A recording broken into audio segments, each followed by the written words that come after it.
Bonjour bien-aimés, nous sommes là ce matin pour parler de la prière et des bienfaits de la prière. Qu'est-ce que nous gagnons de positif quand nous prions? Quels sont les avantages à prier? C'est le thème que ce matin nous allons aborder. Alors premièrement, disons que quand nous prions le Seigneur Jésus-Christ, nous sommes fortifiés. La prière fortifie, elle donne de la force, de la puissance. Voyez-vous, Jésus, à Gethsemane, aux prises avec la mort, a dû prier abondamment, intensément. Au point où dit la Bible, son visage était couvert de grumeaux de sang. Et alors, un ange est venu du ciel et l'a fortifié. La prière fortifie. La prière donne de la force, de la puissance. Lorsque nous traversons des moments difficiles, quand nous sommes moralement abattus, physiquement diminués, dans la maladie, nous ne pouvons pas renoncer à la prière. Nous devons prier. C'est la prière qui rend fort. Lorsque des problèmes nous assaillent, nous sommes perturbés, les forces nous abandonnent, nous devons toujours prier. Par la prière, nous avons la force. Tout ce qui est avec moins difficile, allez à genoux au pied du Seigneur et priez. La prière rend fort. Je le dis, même dans la maladie, la prière nous rend toujours fort. Nous allons triompher de la maladie par la prière. Secondement, la prière permet de vaincre les tentations.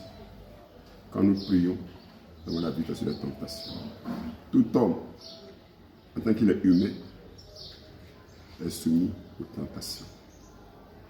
La tentation n'est pas le péché. C'est une provocation du diable. Nous sommes toujours tentés. Notre chair nous dispose à la tentation.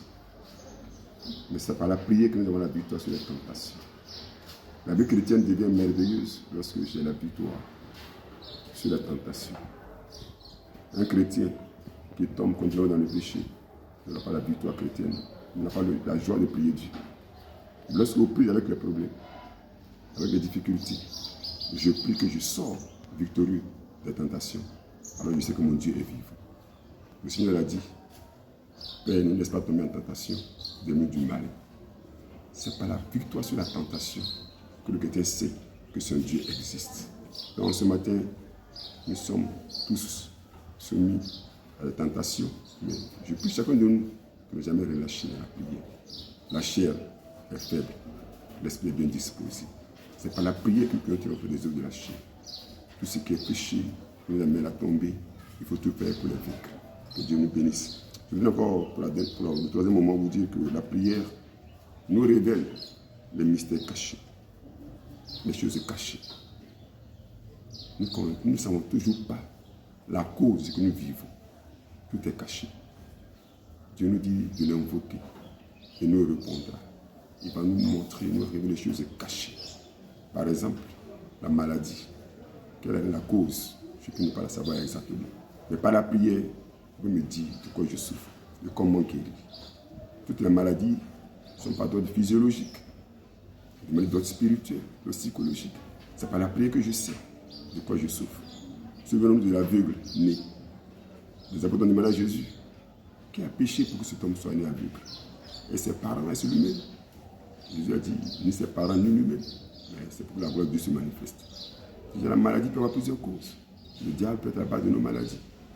Comme cette femme de 18 ans qui avait carrément la colonne vertébrale courbée, qui n'arrivait pas à marcher. C'est le diable qui l'a fait. Cet homme, dans la piscine de Bethesda, 38 ans, paralysé, c'est le péché qui l'a fait. Et cet homme aveugle né, c'est Dieu qui l'a fait. Plusieurs causes sont à la base de nos souffrances, mais ça par la prière. Dieu nous révèle les mystères cachés. Je veux ce matin m'arrêter là pour te dire, bien-aimé, ne relâche pas de la prière, car la prière a des bienfaits. Que Dieu nous bénisse. Amen.